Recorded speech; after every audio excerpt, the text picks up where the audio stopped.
wabarakatuh. Alhamdulillahirabbil alamin. Asyhadu an la ilaha illallah wa asyhadu anna Muhammadar Rasulullah.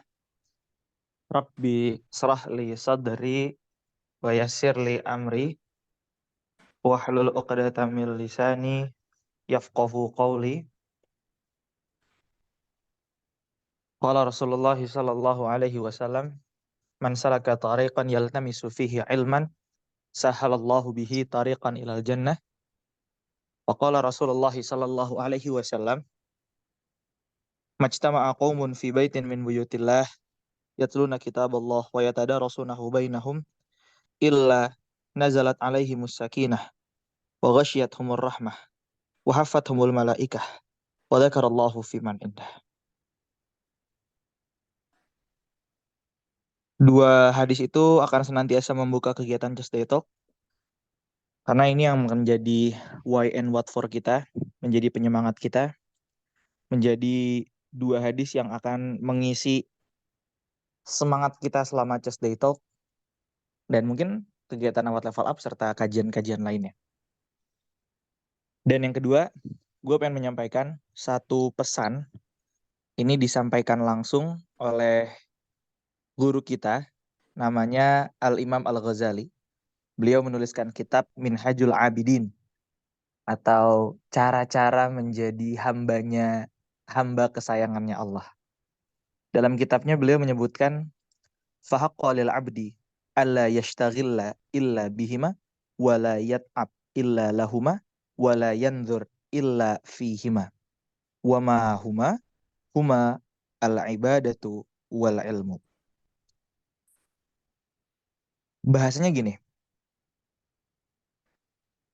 untuk seluruh hambaku yang paling aku sayang, jangan sampai kalian sibuk kecuali dengan dua perkara, yaitu ilmu dan ibadah.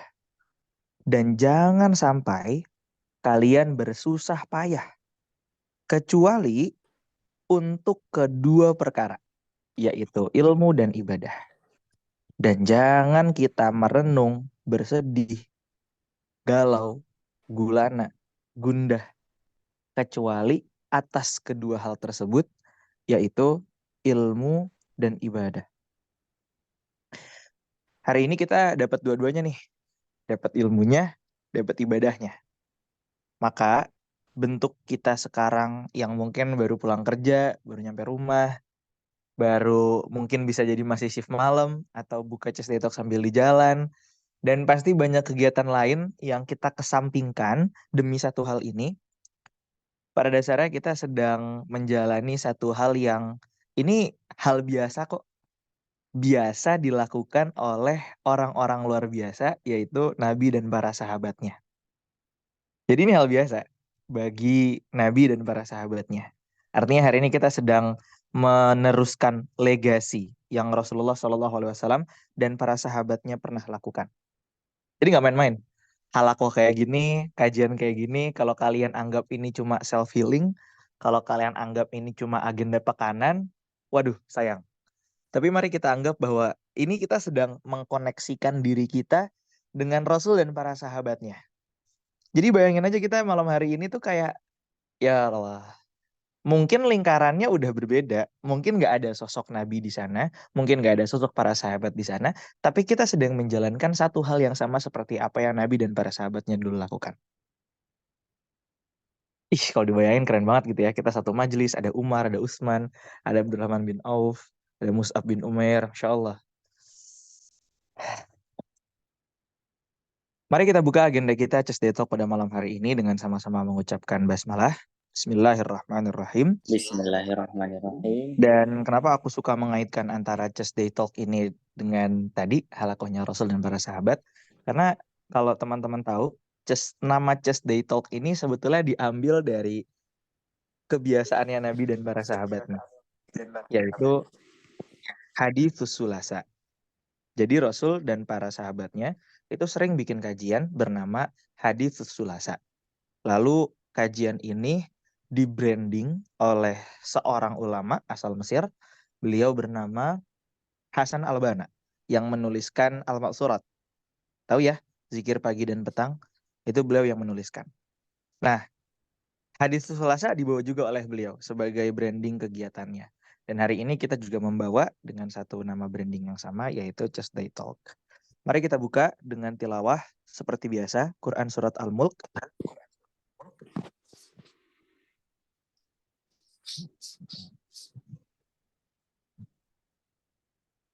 Gak keras ya, udah mau habis aja 2023 nih.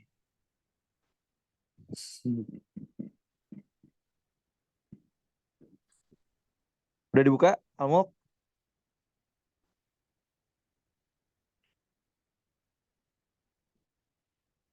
Nggak ada yang jawab. Udah dibuka belum nih Al-Mulk? Udah. Aman-aman, gas. Galak nih emosinya nih. Oke. Kita tilawah dulu ya guys ya. Quran Surat Al-Mulk ayat 1 sampai selesai. Baca dengan hati, jangan cuma baca dengan lisan dan matanya aja. Pastikan apa yang kita baca itu seakan-akan ayat itu turun langsung untuk kita. Pastikan ketika kita baca surat Al-Mulk ini seakan-akan ayatnya itu kayak langsung turun kita gitu. Jadi kayak Allah langsung ngomong ke kita tentang apa yang ada di surat Al-Mulk itu. Mari kita mulai. Wahid, Itsani, Thalatha. A'udzu billahi minasyaitonir أعوذ rajim. بالله من الشيطان الرجيم بسم الله الرحمن الرحيم تبارك الذي بيده الملك وهو على كل شيء قدير الذي خلق الموت والحياة ليبلوكم أيكم أحسن عملا وهو العزيز الغفور الذي خلق سبع سماوات طباقا ما ترى في خلق الرحمن من تفاوت ارجع البصر هل ترى من فطور ثم ارجع البصر كرتين ينقلب إليك البصر خاسئا وهو حسير ولقد زينا السماء الدنيا بمصابيح وجعلناها رجوما للشياطين وأعتدنا لهم عذاب السعير للذين كفروا بربهم عذاب جهنم المصير المصير فألقوا فيها سمعوا لها شهيقا وهي تفور تكاد تميز من الغيظ ما ألقي فيها فوج سألهم خزنتها ألم يأتكم نذير بلى قد كذبنا وقلنا ما نزل الله من شيء أنتم إلا في كبير قالوا لو كنا نسمع أو نعقل ما كنا في أصحاب السعير فاعترفوا بذنبهم فسحقا لأصحاب السعير إن الذين يخشون ربهم بالغيب لهم مغفرة وأجر كبير وأسروا قولكم أو اجهروا به إنه عليم بذات الصدور ألا يعلم من خلق وهو اللطيف الخبير هو الذي جعل لكم الأرض ذلولا فامشوا في مناكبها وكلوا من رزقه وإليه النشور أمنتم من في السماء أن يخسف بكم الأرض فإذا هي تمور أم أمنتم من في السماء فستعلمون نذير ولقد كذب الذين من قبلهم فكيف كان نكير ولم يروا إلى الأرض فوقهم صافات ويقبضن ما يمسكون إلا الرحمن إنه بكل شيء بصير أمن هذا الذي هو في ظلة تنصركم من دون الرحمن إن الكافرون إلا في غرور أمن هذا الذي يرزقكم إن أمسك رزقه بل لجوا في عتو ونفور أفمن يمشي مكبا على وجهه أهدى أمن يمشي سويا على صراط مستقيم وهو الذي أنشأكم وجعل لكم السمع والأبصار والأفئدة قليلا ما تشكرون قل هو الذي ذرأكم في الأرض وإليه تحشرون ويقولون متى هذا الوعد إن كنتم صادقين قل إنما العلم عند الله وإنما الذي ذرأكم في الأرض ولما رأوا زلفة سيئت وجوه الذين كفروا قيل هذا الذي كنتم به تدعون قل أرأيتم إن أهلكني الله ومن معي أو رحمنا ومن يجير الكافرين من عذاب أليم قل هو الرحمن وآمنا به وعليه توكلنا فستعلمون من هو في ضلال ضلال مبين قل أنفأكم أرأيتم إن مع أصبح الحميدة ماؤكم قل قليلا غورا ما فمن أرأيتم إن أهلكني يأتيكم الله بماء ومن معي أو معين رحمنا الأرض فمن وإليه يجير تحشرون الكافرين من ويقولون عذاب متى أليم هذا الوعد إن الرحمن كنتم آمنا به صادقين قل وعليه إنما توكلنا العلم عند الله فستعلمون من هو في وإنما ضلال أنا مبين نذير قل مبين أرأيتم إن فلما أصبح رأوه زلفة ماؤكم غورا سيئت فمن وجوه يأتيكم الذين كفروا وقيل بماء هذا الذي كنتم به تدعون قل أرأيتم إن أهلكني الله ومن معي أو رحمنا فمن يجير الكافرين من عذاب أليم قل هو الرحمن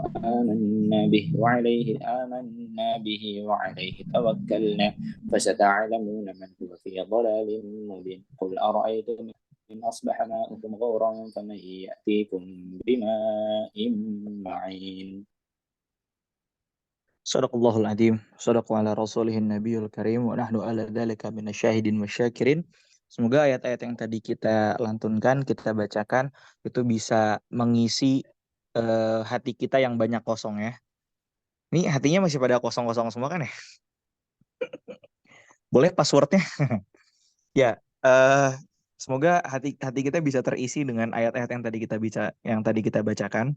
Dan ketika kita ngomongin soal hati yang kosong, kalau kalian sadar, di awal surat Al-Mulk itu tadi kata-katanya tuh seperti ini. Tabarakalladzi biyadihil mulku wa huwa ala kulli syai'in qadir. Sungguh maha suci Allah yang di tangannya lah segala kerajaan, segala kekuasaan, segala kehendak. Lalu ada statement setelahnya, wa huwa ala kulli syai'in qadir. Dan dia maha kuasa atas segala-galanya. Jadi kalau kalian, kita semuanya sadar dan menyadari dan meyakini bahwa segala hal itu terjadi karena Allah Subhanahu wa taala, termasuk gempa bumi, bencana alam, prestasi-prestasi kita, kehidupan kita hari ini, termasuk juga apa yang terjadi di Palestina, dan semuanya yang ada di dunia ini itu semua terjadi karena Allah. Jangan lupakan hal kecil yang itu sebetulnya ada di hati kita, itu juga biyadihil mulk. Itu juga ada di tangannya Allah. Apa itu? Hati kita. Jadi kita udah ngerasa nih, oh ini Masya Allah ada gempa, ada ini, ada kita dapat prestasi. Atau mungkin kita Allah selamatkan dari suatu kejadian di jalan pagi, terus jadinya nggak kenapa-kenapa. Allah lindungin, dapat rezeki, ini segala macam. Hal-hal besar selalu yang kita anggap bahwa, wah Masya Allah ini datangnya dari Allah.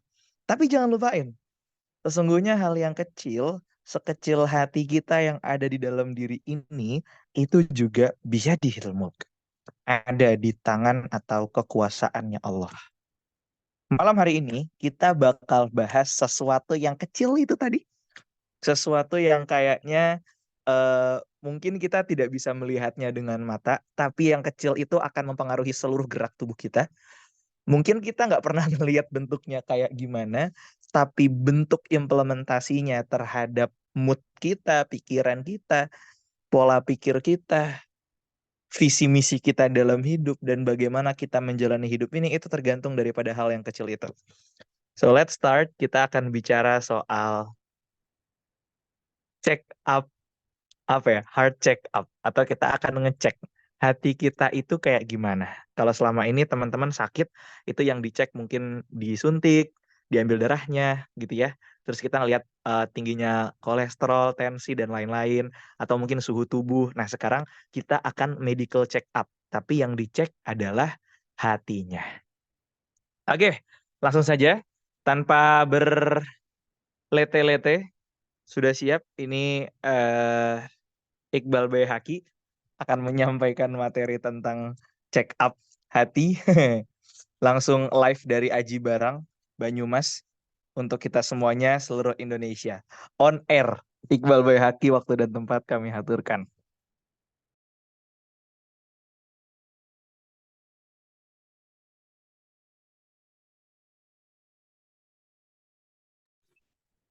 Oke, Bismillahirrahmanirrahim. Bentar guys, slide-ku kok ini ya? Siapa namanya? Aul sama Gies, udah tolong di admitin yang udah di waiting room.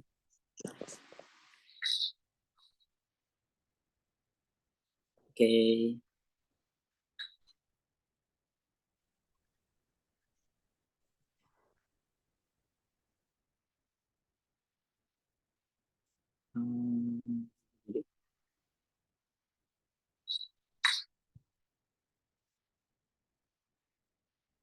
Bentar, 3 menit guys. Penyiapin slide dulu.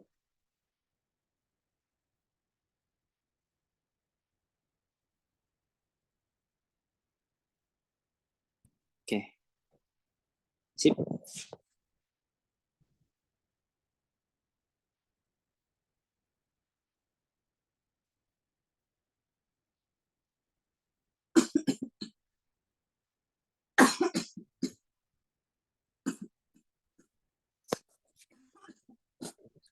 Layarku kelihatan teman-teman? Kelihatan. Alhamdulillah. Baik, bismillahirrahmanirrahim. Assalamualaikum warahmatullahi wabarakatuh.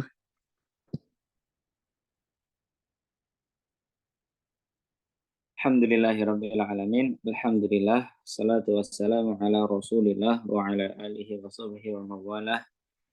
Amma ba'd. Baik, teman-teman. Insyaallah pada malam hari ini kita akan ngobrol dan sharing-sharing sedikit. Aku ngucapin selamat datang dan terima kasih buat teman-teman yang udah mau meluangkan sedikit waktunya untuk sama-sama kita ngobrol bareng-bareng. Welcome, selamat datang. Baik, sebelum kita mulai, aku mau ngajak teman-teman buat persiapan dulu. Let's get ready with me. Jadi, teman-teman, aku harap teman-teman udah siap dengan 3 hal. Yang pertama niat, yang kedua fully present, yang ketiga catatan. Jadi aku harap teman-teman udah make sure bahwa 3 poin ini udah kita persiapkan dengan sebaik-baiknya. Why? Kenapa? Kenapa kita harus mempersiapkan 3 hal ini? Yang pertama, niat. Karena hati ini berbolak-balik ya. Hati ini berbolak-balik. Kolbun itu dari bahasa Arab. Kof, lam, dan ba. Yang satu kata dengan kolaba. Kolbun itu satu kata dengan bahasa Arab yang artinya juga berbolak-balik. Karena memang sifat hati yang demikian berbolak-balik. Jadi kita jadikan niat ini jadi urgensi yang paling penting yang pertama. Innamal a'malu binniyat wa innamal likulli imri'in ma nawa. Karena Rasul bersabda juga, innamal a'malu binniyat. Sesungguhnya setiap semua pekerjaan itu tergantung dengan niatnya. Wa innamal likulli imri'in ma nawa. Dan sesungguhnya setiap orang akan mendapatkan apa yang ia niatkan. Tapi yang menarik adalah faman kanat hijratuhu ilallahi wa rasulihi fa hijratuhu ilallahi wa rasulihi. Wa man kanat hijratuhu ila dunya lidunya yusibuha aw imra'atin yankihuha fa hijratuhu ila ma hajar ilaihi. Yang menarik adalah hijrah itu kan hal yang besar ya teman-teman. Waktu itu hijrahnya Rasul dan para sahabatnya menuju ke Madinah itu adalah hal yang besar. Hal yang besar, bahkan orang-orang yang berhijrah pada masa itu yang ikut Rasulullah hijrah mendapatkan kemuliaan tersendiri dan dijuluki sebagai muhajirin. Tapi yang menarik adalah waman kanat hijratuhu lidunya yusibuha, dan barang siapa yang hijrahnya itu untuk dunia yang ingin ia gapai, awimro'atin yankihuha, atau untuk perempuan yang ingin ia nikahi di negeri seberang, fahijratuhu ila ma hajaru ilaihi. Maka hijrahnya itu ya cuma sekedar mendapatkan apa yang ia niatkan, cuma sekedar mendapatkan apa yang ia benar-benar inginkan dari hijrah tersebut. Yang bisa kita ambil adalah hijrah itu kan hal yang besar, tapi betapa banyak hal-hal yang besar dikerdilkan oleh niat. Dan betapa banyak juga hal-hal yang sebenarnya sederhana, tapi diagungkan juga oleh niat. Maka aku harap pada pertemuan kita malam hari ini bukan hal yang kecil kita membahas tentang ilmu, sesuai apa yang disampaikan tadi oleh Haidar. kita membahas tentang ilmu, dan semoga ilmu ini semakin agung nilainya karena niat yang kita tanamkan di hati kita.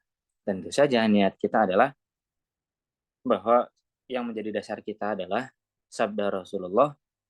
Rasulullah bersabda, "Man salaka tariqan," barang siapa yang menyusuri sebuah jalan, yabtaghi fihi ilman, yang dimana di jalan tersebut dia mencari ilmu, sahhalallahu lahu tariqan ilal jannah, maka akan Allah mudahkan jalannya menuju surga.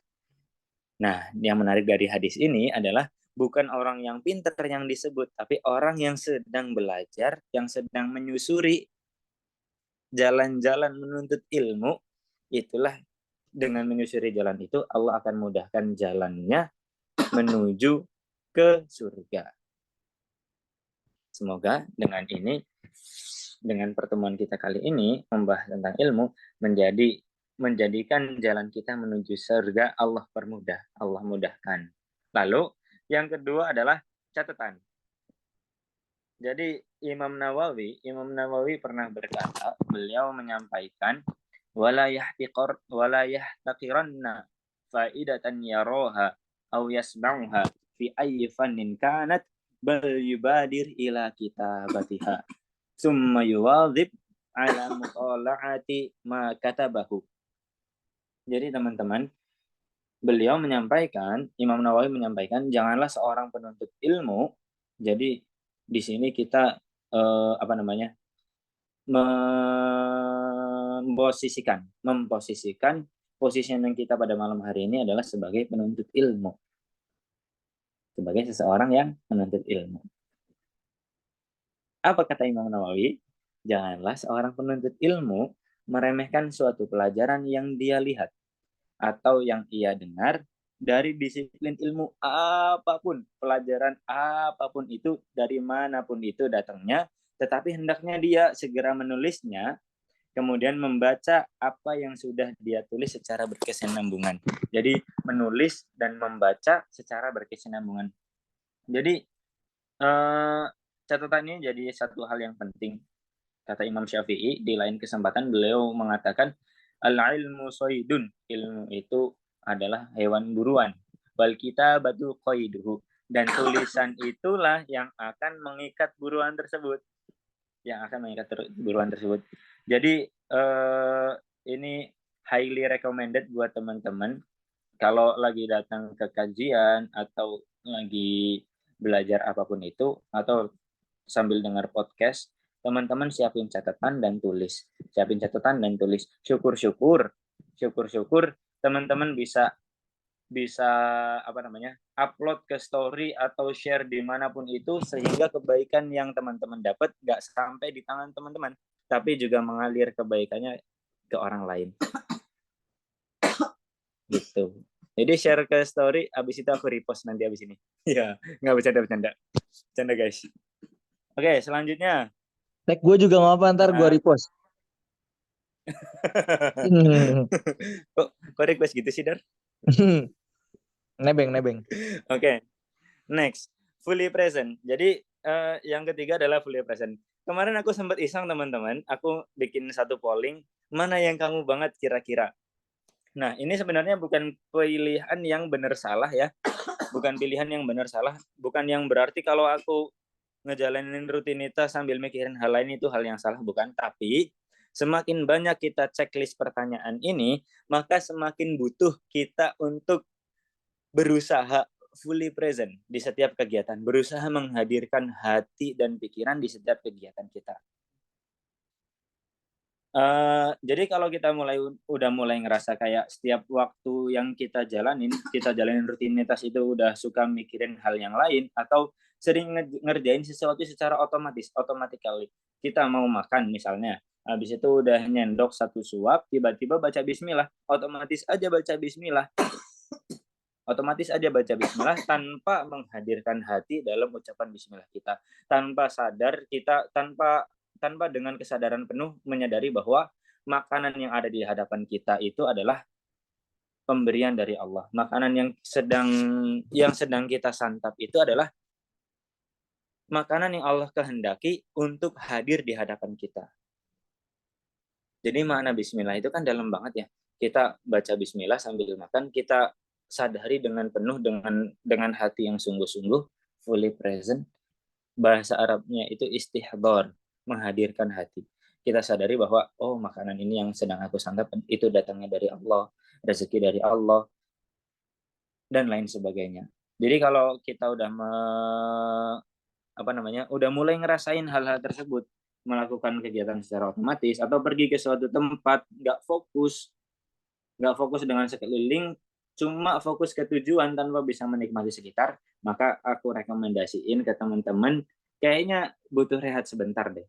Rehat sebentar, pejemin mata, tarik napas dalam-dalam, menikmati setiap potongan-potongan teka-teki kehidupan yang kalau kita susun potongan itu merangkai sebuah hikmah. Jadi kadang perlu rehat juga, perlu rehat dan tarik nafas sejenak. Maka aku ngajak teman-teman buat hidup di sini dan sekarang. Hidup di sini dan sekarang versi teman-teman masing-masing. Dimanapun teman-teman berada dan kapanpun teman-teman menjalani kegiatan, hiduplah di sini dan sekarang. Kadang semua hal itu ada banyak hal yang lewat begitu aja. Banyak hal-hal yang penting yang sebenarnya penting dan harus kita nikmati, tapi lewat begitu aja. Kayak nggak ada waktu gitu buat menikmati hidup yang sedang kita jalani, buat menikmati apa yang sedang terjadi. Karena kadang kita terlalu fokus untuk memikirkan apa yang harus dilakukan di kemudian hari, dan kita terlalu sering terganggu dengan apa yang telah terjadi di masa lalu. Jadi, hidup ini terlalu indah, teman-teman, untuk dibiarkan lewat gitu aja. So, hiduplah di sini dan sekarang. Termasuk dalam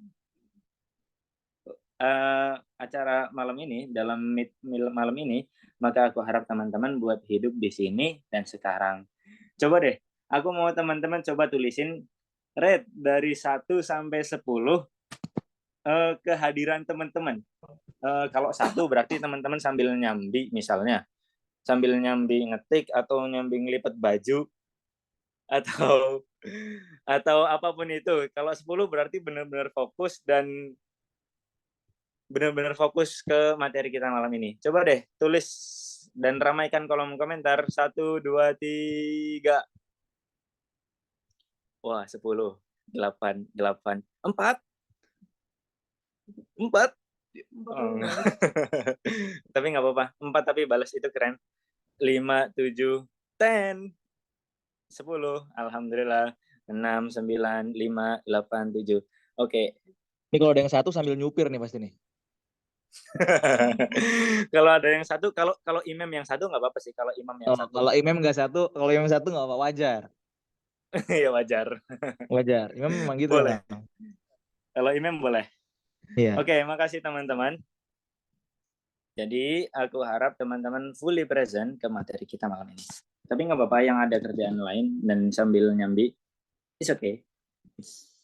Oke. Selanjutnya kita masuk ke materi inti. Heart check up. Check up hati. Aku mau mulai dengan satu pertanyaan. Apa kabar teman-teman? Ini sebenarnya pertanyaan yang nggak perlu kalian jawab. Kalau fisik sih aku yakin teman-teman ini lagi sehat walafiat mungkin ya, insya Allah semuanya sehat walafiat physically. Tapi aku mau nanya deh, apa kabar pikiran dan perasaan? Jangan-jangan kita sedang sakit. Jangan-jangan kita sedang sakit, guys. Tapi ini nggak perlu kalian jawab. Aku mau ini aja. Coba deh ketikin satu emot di kolom komentar yang menggambarkan kondisi hati kalian. Oke, ramaikan kolom komentar dalam hitungan 1, 2, 3. Nggak ada yang ngisi, guys. Dar, kok mulainya gitu, Dar? Tolonglah, hati-hati yang diperban ini jangan keluar emotnya. Astagfirullah. Oh, ini matanya XX. Oh, senyum. Kalau Karania lagi full senyum sekarang. Ada matahari kayak malaikat-malaikat gitu loh. Anud. Oh, Kak Azza lagi ceria. Kak Fatih lagi, ini apa sih? Emot yang gini tuh apa ya? Lagi pasrah mungkin ya. Kak Fatih lagi sakit. Umbelen. Oke. Oke. Oh, ini ada yang lagi patah hati, guys. Oke, aku doain semoga teman-teman dalam keadaan yang sehat walafiat secara hati, pikiran, dan perasaan. Oke, next. Makasih buat teman-teman yang udah mengisi dan meramaikan kolom komentar dengan emot-emot yang apa sih namanya? Yang bermacam-macam ya. Makasih banyak teman-teman. Oke, next. Buat ngebahas tentang penyakit, aku mau kita sepakat dulu dengan satu hal. Aku mau kita sepakat bahwa prevent is better than cure. Kita sepakat bahwa prevent is better than cure. Mohon maaf kalau pronunciation-nya kurang pas. Dan minta tolong ke host, kakak host, kalau ada yang nggak sepakat silahkan kick aja dari Zoom.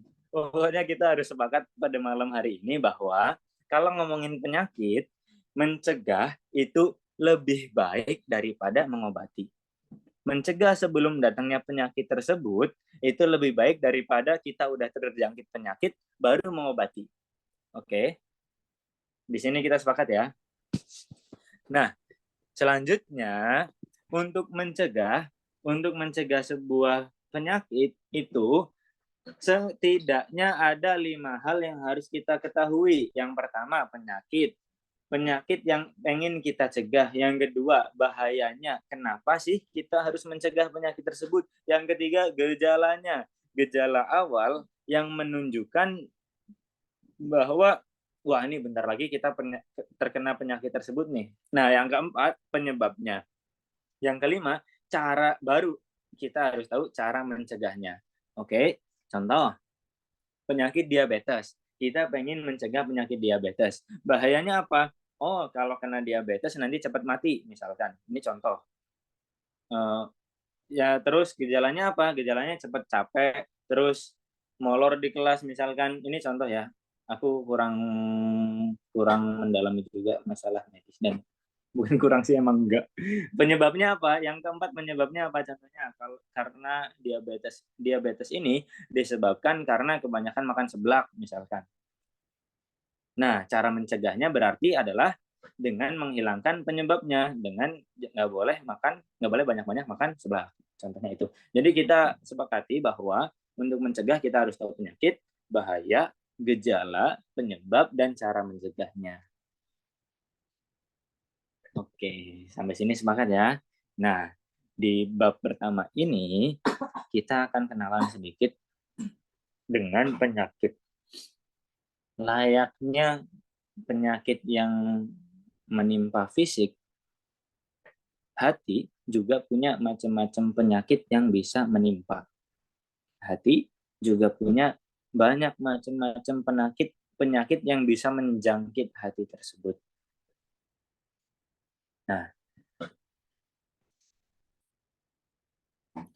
jadi Ibnu Jama'ah Al-Kinani beliau menjelaskan dalam bukunya Tazkiratus Sami' wal Mutakallim fi Adabil Alim wal Muta'allim. Beliau menyampaikan an yutahhira batinahu wa zahirahu minal akhlaq ar-radi'ah.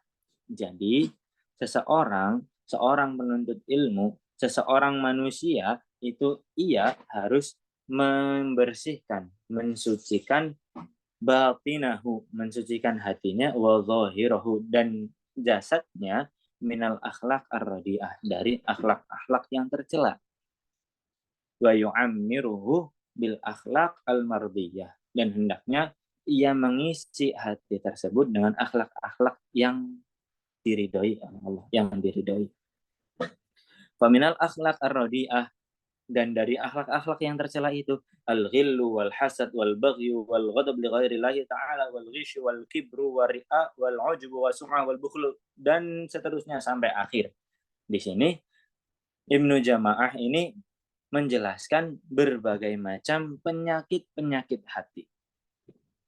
Ibnu Jamaah menjelaskan berbagai macam penyakit-penyakit hati. Di antara akhlak yang buruk tersebut antara lain adalah kedengkian, iri hati, pelanggaran atau maksiat, kemaksiatan, kemarahan selain karena Allah, tipu daya, kesombongan, kemunafikan, cinta akan reputasi, kekikiran, kedengkian, keserakahan, dan lain sebagainya.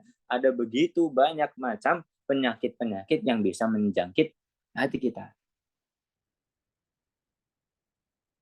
Ternyata ada begitu banyak macam-macam penyakit yang bisa menjangkit hati kita. Nah, pada malam hari ini, insya Allah kita akan fokus untuk membahas salah satu dari penyakit hati tersebut. Kalau fisik, kalau kita sakit fisik, kita dari kecil udah diajarin. Kalau sakit fisik, segera pergi ke dokter, periksa ke dokter, pergi ke puskesmas, check up. Nah, kalau penyakit hati, kemana kita bisa mendapatkan rujukan? Kemana kita bisa mempelajari penyakit tersebut? Salah satunya adalah dengan mempelajari kitab-kitab Allah, mempelajari kitab-kitabnya dan sunnah-sunnahnya yang Allah turunkan kepada Rasulullah SAW. Pada malam ini kita akan bahas salah satu dari penyakit hati tersebut, yaitu al-kibru, yang udah di-highlight warna ungu. Kita akan membahas salah satunya, yaitu kesombongan. Rasulullah Shallallahu Alaihi Wasallam bersabda, An Abdullah bin Mas'ud anin Nabi Shallallahu Alaihi Wasallam, dari Abdullah bin Mas'ud menyampaikan dari Nabi bahwa Nabi Shallallahu Alaihi Wasallam bersabda, la yadkhulul jannata, tidak akan masuk surga, man kana fi qalbihi mithqalu dzarratin min kibrin, tidak akan masuk surga siapapun orang yang di dalam hatinya terdapat seberat biji sawi dari kesombongan. Biji sawi itu seberapa sih? Biji sawi itu nggak bisa dilihat pakai kasat mata ya. Karena memang kecil banget. Dan kata Rasul, la yadkhulul jannah, tidak akan masuk surga, man kana fi qalbihi, barang siapa yang di dalam hatinya mithqalu dzarratin min kibrin, barang siapa yang di dalam hatinya ada sebesar biji sawi dari kesombongan. Faqala rajul, lalu pada saat menyampaikan itu ada salah satu sahabat yang bertanya ke Rasul, ya Rasulullah, wahai Rasulullah, innar rajula yuhibbu an yakuna thawbuhu hasanan. Wahai Rasulullah, ada loh orang-orang yang suka untuk memakai pakaian yang baik-baik, wa na'luhu hasanah, dan dia juga suka memakai sepatu, sendal yang baik-baik. Apakah itu termasuk sombong, wahai Rasulullah? Lalu Rasulullah menjelaskan, qala, Rasulullah bersabda, innallaha jamilun, sesungguhnya Allah itu baik, yuhibbul jamal, dan Allah itu mencintai yang baik-baik. Lalu di kelanjutan hadisnya Rasulullah menjelaskan, al-kibru batarul haq wa ghamtun nas, bahwa kesombongan itu adalah menolak kebenaran dan meremehkan manusia.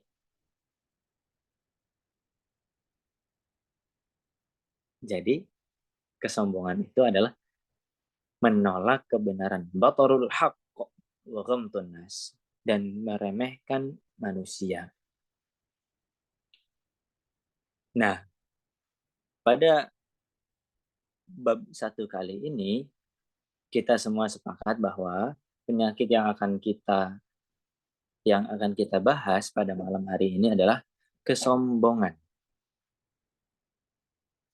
Penyakit yang akan kita bahas pada malam hari ini adalah kesombongan. Selanjutnya, bahayanya. Seberapa bahaya sih kesombongan itu, atau kenapa sih kita memang harus mencegah kesombongan biar nggak menjangkit hati kita? Dalam surat Al-A'raf, kalau nggak salah Al-A'raf ini ya, nanti bisa di search lagi, aku juga lupa nggak nyantumin. Allah berfirman, sa'asrifu, akan aku palingkan, an ayati, dari tanda-tanda kekuasaanku, alladzina yatakabbaruna fil ardi bighairil haqq. Kata Allah, sa'asrifu an ayati alladzina yatakabbaruna fil ardi bighairil haqq. Akan aku palingkan tanda-tanda kekuasaanku dari orang-orang yang menyombongkan diri di muka bumi ini tanpa alasan yang benar. Tapi yang harus kita, jadi mohon maaf, jadi segitu besar bahayanya kesombongan, karena itulah kita harus menghindari kesombongan ini. Ayatnya nggak sampai situ, nggak cuma sampai situ. Selanjutnya Allah Subhanahu wa taala berfirman, wa iyyaraw kulla ayah la yu'minu biha. Wa iyyaraw kulla ayah la yu'minu biha. Kalaupun mereka orang-orang yang menyombongkan diri di muka bumi melihat setiap tanda-tanda kekuasaanku, la yu'minu biha, mereka tidak akan sekali-kali, tetap tidak akan beriman kepadanya, tidak akan beriman kepada ayat-ayat tersebut. Kulla ayat, setiap ayat, entah itu qauliyah ataupun kauniyah, entah itu ayat-ayat yang berupa Al-Quran ataupun ayat-ayat yang berupa tanda-tanda dari sekitar kita, Setiap penciptaan alam semesta itu adalah tanda-tanda kebesaran Allah. Kata Allah, wa iyyaraw kulla ayah, dan apabila orang-orang yang sombong itu melihat semua ayat, semua tanda-tanda kekuasaan Allah, la yu'minu biha, mereka tidak akan beriman kepadanya. Wa iyyaraw sabila rusydi la yattakhiduhu sabila, dan apabila mereka melihat jalan yang lurus, la yattakhiduhu sabila, mereka tidak akan mengambil jalan tersebut sebagai jalan yang mereka pilih. Wa iyyaraw sabilal ghayyi yattakhiduhu sabila, dan apabila mereka melihat jalan yang menyimpang, mereka akan mengambil jalan tersebut sebagai jalan yang mereka pilih. Dzalika bi annahum kadzdzabu bi ayatina. Itulah kenapa, karena mereka telah mendustakan tanda-tanda Allah. Mereka nggak percaya sama ayat-ayat yang Allah aturkan, yang Allah sampaikan. Wa kanu anha ghafilin, dan sesungguhnya mereka atas ayat-ayat itu mereka lalai terhadapnya. Jadi teman-teman, sebegitu besar bahaya kesombongan. Ini akan lebih jelas kalau kita masuk ke slide selanjutnya. Jadi insya Allah kita akan ambil sedikit pelajaran dari kisahnya Nabi Nuh dan Nabi Musa. Nabi Nuh yang telah berdakwah selama lebih dari 900 tahun, dan dalam masa berdakwah itu hanya segelintir orang yang beriman, yang ikut beriman kepada Nabi Nuh alaihi salam. Di dalam surat Hud itu dijelaskan detail perjalanan dakwah Nabi Nuh. Walaqad arsalna Nuhan ila qaumihi inni lakum nadhirum mubin. Jadi Allah menceritakan bahwasanya Allah telah mengirimkan Nabi Nuh kepada kaumnya. Allah mengirimkan Nabi Nuh kepada kaumnya. Lalu apa kata Nabi Nuh? Inni lakum nadhirum mubin. Sesungguhnya aku datang kepada kalian untuk sebagai pembawa kabar sebagai pengingat, nadhirun mubin, sebagai pengingat. Apa isi peringatannya? Alla ta'budu illallah. Wahai kaumku, janganlah kalian menyembah selain Allah. Inni akhafu alaikum adab yaumin alim. Lalu Nabi Nuh menjelaskan, wahai kaumku, sesungguhnya aku takut bahwa suatu hari nanti kalau kalian gak beriman, kalau kalian masih menyembah selain Allah, akan datang kepada kalian azab yang pedih. Sebegitu sayang Nabi Nuh kepada kaumnya, beliau memperingatkan kaumnya untuk beriman kepada Allah. Dan Nabi Nuh ini takut kalau kaumnya nggak beriman, akan suatu hari nanti akan datang kepada kaumnya ini sebuah peringatan yang besar, sebuah azab yang besar, yang menyakitkan. Tapi apa jawaban kaumnya ini? Qalu ya Nuh qad jadaltana fa'aktsarta jidalana fa'tina bima ta'iduna. Lalu kaumnya menjawab, wahai Nuh, kenapa sih kamu ini ngelawan kami? Qalu ya Nuh qad jadaltana. Kenapa kamu ini melawan kami? Kamu ini memerangi kami? Apa salah kami dengan menyembah selain Allah? Kata kaumnya Nabi Nuh. Wa aktsaru tajidalanya, dan kamu ini ngotot banget sih pengen ngelawan kami, kata kaumnya Nabi Nuh. Dan yang lebih parah lagi adalah fa'tina bima ta'iduna. Wahai Nuh, kalau emang benar ayat yang kamu bawa, fa'tina bima ta'iduna, maka datangkanlah apa yang telah kamu janjikan. Katanya bakal ada azab yang pedih, katanya bakal ada peringatan yang besar. Fa'tina bima ta'iduna, maka datangkanlah apa yang telah kamu janjikan. Malah nantangin. Malah kaumnya Nabi Nuh ini nantangin.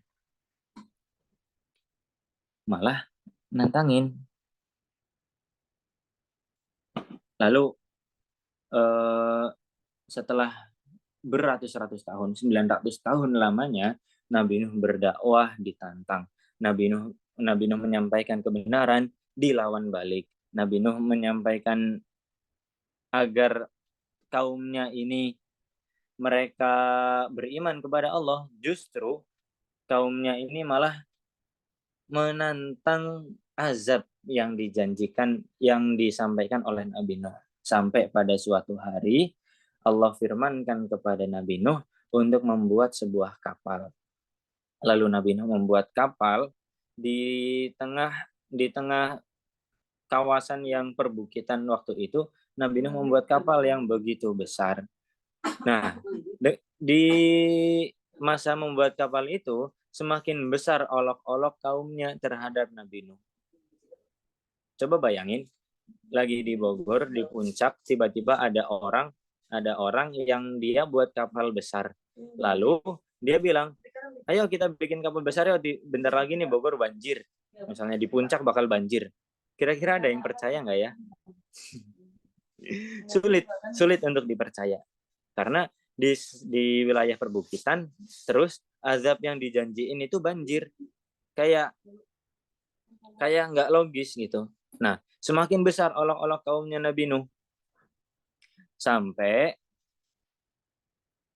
hatta idza jaa amruna wa farattan nur, sampai benar-benar datang amruna, perkara Allah, sampai benar-benar datang perkara Allah, wa farattan nur, dan setiap benda yang bisa dijadiin sebagai wadah itu memancarkan air.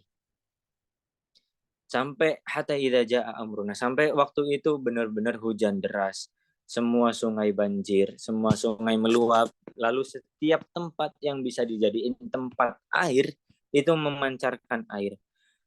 Hatta idza jaa amruna wa farattan nur وفارت النور قل نحمل فيها من كل زوجين اثنين وأهلك. Lalu setelah tanda-tanda mulai datang, hujan mulai deras, sungai mulai meluap, dan setiap benda memancarkan air, lalu di saat itulah Allah berfirman kepada Nabi Nuh, wahai Nuh, perintahkanlah semua keluargamu untuk naik ke kapal. Dan setiap hewan, perintahkanlah mereka untuk naik ke kapal. Setiap jenis hewan, zaujainitsnain, mereka berpasang-pasangan. Jadi semua makhluk pada waktu itu disuruh untuk menaik ke kapal untuk menyelamatkan diri dan naik ke kapal. Wa ahlaka illa man sabaqa alaihi alqawlu wa man aman. Dan Allah memerintahkan keluarganya Nabi Nuh untuk naik ke kapal. Tapi Allah menjelaskan dalam surat Hud ini keadaan pada waktu itu. Keadaan pada waktu itu di saat keadaan sudah mulai banjir dan hujan yang begitu deras dan orang-orang udah mulai naik kapal, udah mulai disuruh naik kapal. Wa ma amana ma'ahu illa qalil. Tapi dengan tanda yang sedemikian besar, wa ma amana ma'ahu illa qalil. Nggak ada yang beriman dalam kondisi yang banjir sedemikian besar dan pertolongannya cuma satu, cuma kapal tersebut, wa ma amana ma'ahu illa qalil, dan tidak ada yang beriman kecuali sedikit. Wa qala rkabu fiha bismillahi majreha wa mursaha. Lalu Allah perintahkan Nabi Nuh untuk naik ke atas kapal tersebut dengan menyebut nama Allah. Dengan menyebut nama Allah, kapal ini berlayar dan berlabuh. Inna rabbi laghafurur rahim. Yang menarik adalah ayat selanjutnya. Wa hiya tajri bihim fi maujin kaljibal. Lalu setelah setiap orang naik ke atas kapal, wa hiya tajri bihim fi maujin kaljibal. Lalu kapal itu berlayar di atas ombak yang setinggi gunung.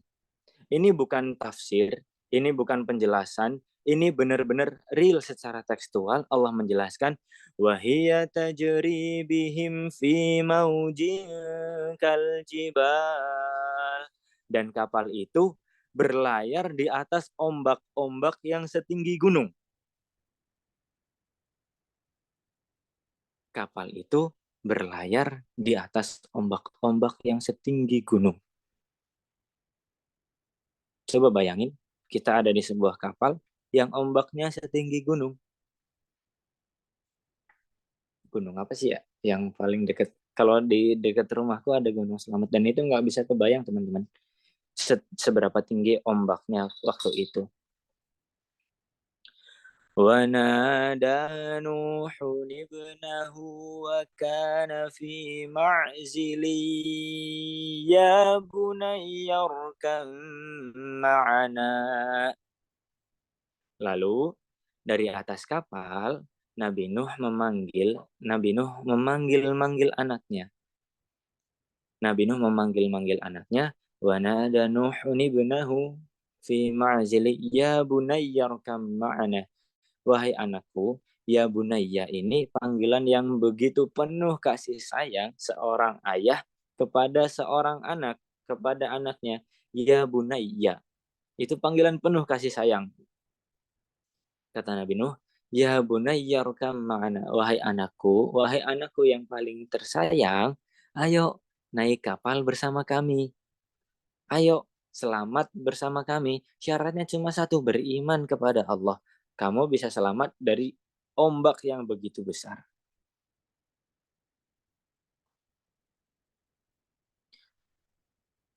ونادى نوح ابنه وكان في معزل ya bunayya arkam ma'ana.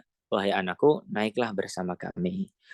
Ya bunayya arkam ma'ana wa la takum minal kafirin. Ayo wahai anakku, naiklah ke atas kapal bersama kami dan janganlah engkau menjadi orang yang kafir. Karena naik ke atas kapal itu syaratnya cuma satu, beriman kepada Allah. Tapi tapi dengan sombongnya anaknya menjawab, qala sa'awi ila jabali ya'simuni minal ma'. Kata anaknya, wahai ayahku, aku akan berlari ke atas bukit yang paling tinggi. Aku akan berlari ke atas bukit yang paling tinggi sehingga aku bisa selamat dari banjir ini. Dengan sombongnya, anaknya mengatakan demikian. Anaknya ngomong kayak gitu. Di dalam keadaan yang benar-benar banjir udah gede, ombak-ombak setinggi gunung, tapi bisa-bisanya dengan sombongnya, anaknya mengatakan, aku akan berlari ke atas bukit yang paling tinggi agar bisa selamat dari banjir ini. Padahal pertolongan waktu itu cuma satu. Cuma kapalnya Nabi Nuh alaihissalam. Dan syarat untuk naik ke kapal cuma satu. Agar beriman kepada Allah. Tapi dengan kesombongan yang ada, kesombongan yang telah menjangkit hatinya, apa dia bilang? Aku akan berlari ke atas bukit yang paling tinggi. Dengan kesombongan. Lalu kita akan sedikit mengulik ceritanya Nabi Musa. Nabi Musa yang lari dari kejaran Firaun lalu terhadang oleh lautan. Waktu itu Firaun itu kan sombong banget ya. Sampai-sampai sampai-sampai Firaun ini ngomong, wa ana rabbukumul a'la. Akulah Tuhanmu yang paling tinggi, kata Firaun. Padahal sebenarnya kalau dipikir-pikir, Firaun itu tahu nggak sih kalau dia itu sombong, kalau dia itu bohong? Firaun itu tahu nggak sih kalau dia itu bohong? Maksudnya Firaun itu tahu nggak sih kalau dia itu bukan Tuhan, kalau dia nggak bisa apa-apa? Tapi dia dengan sombongnya bilang, wa ana rabbukumul a'la. Dan aku ini Tuhanmu yang paling tinggi, kata Fir'aun.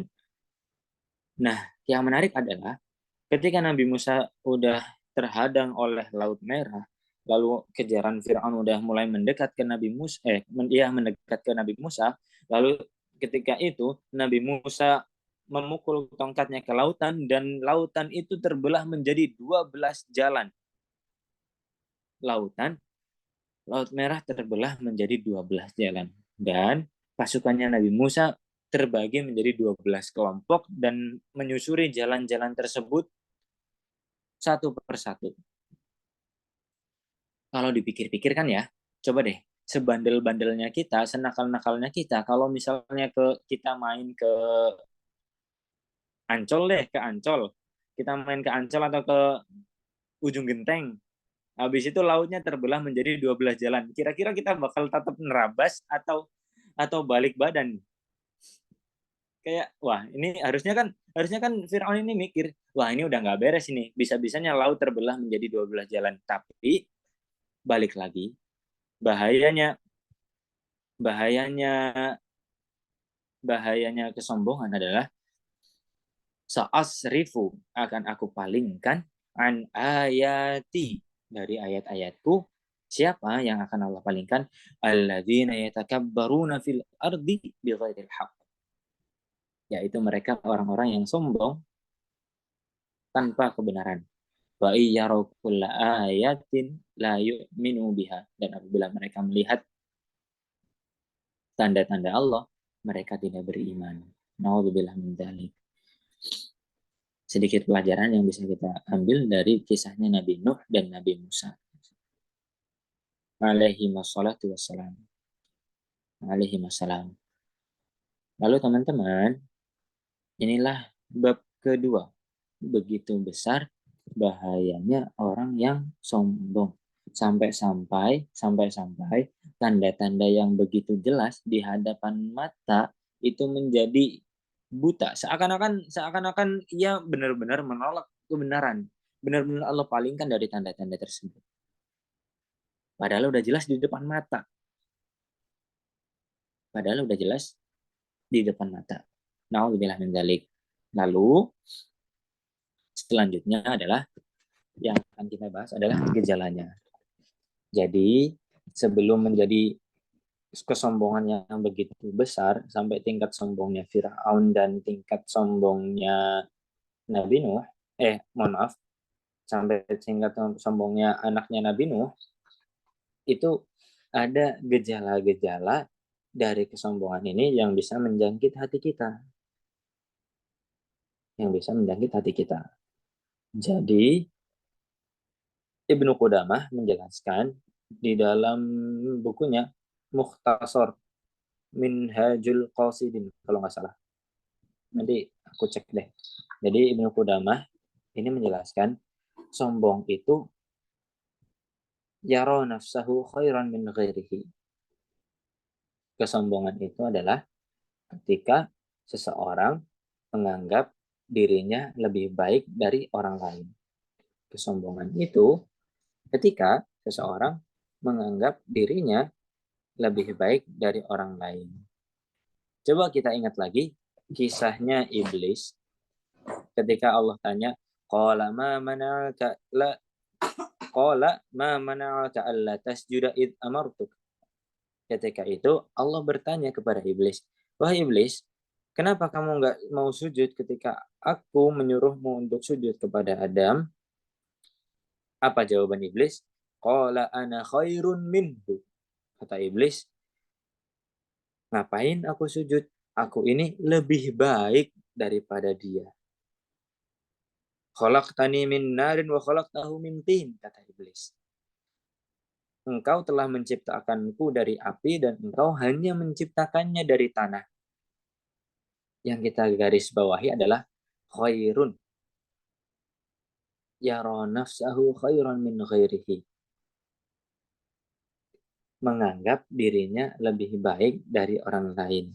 Dan yang menarik teman-teman, Ibnu Qudamah ini menjelaskan bahwa annat takabbur 'alal 'ibad, bahwasannya menyombongkan diri, melihat dirinya lebih baik daripada orang lain, wahtiqaruhum wa istighamu nafsihi 'alaihim, dan merendahkan orang lain dan menganggap dirinya lebih tinggi dari orang lain, wa dzalika aidan yad'u ila takabburi 'ala amrillahi ta'ala. Dan kesombongan itu membawanya untuk sombong kepada perintah Allah. Naudzubillah min dzalik. Coba kita perhatiin lagi teman-teman kisahnya iblis. Jadi iblis ini memandang dirinya lebih baik daripada Adam. Memandang dirinya lebih baik daripada Adam. Karena iblis diciptakan dari api dan Adam diciptakan dari tanah. Iblis memandang dirinya lebih baik daripada Adam. Buah dari kesombongannya itu, buah dari dirinya memandang lebih baik daripada Adam, buah dari semua itu akhirnya iblis bermaksiat. Akhirnya iblis juga menyombongkan dirinya terhadap perintah Allah. Buah dari menyombongkan kepada sesama, kata Ibnu Qudamah, adalah menyombongkan diri kepada perintah Allah. Coba deh teman-teman, kalau misalnya kalau kita balik lagi ke slide awal bahwa la yadkhulul jannata man kana fi qalbihi mithqalu dzarratin min kibrin, tidak akan masuk surga barang siapa yang di dalam hatinya ada sebesar biji sawit sebesar biji sawit dari kesombongan. Dan kalau sombong itu adalah baturul haq wa ghamtun nas, menolak kebenaran dan merendahkan manusia. Dan kalau sombong itu kata Ibnu Qudamah, yarona sahu khairan min ghairihi, memandang dirinya lebih baik daripada orang lain. Coba deh kalau gejala sombong itu sebatas memandang diri lebih baik daripada orang lain, seberapa besar kemungkinan kita untuk terpapar kesombongan? Begitu banyak, teman-teman. Begitu banyak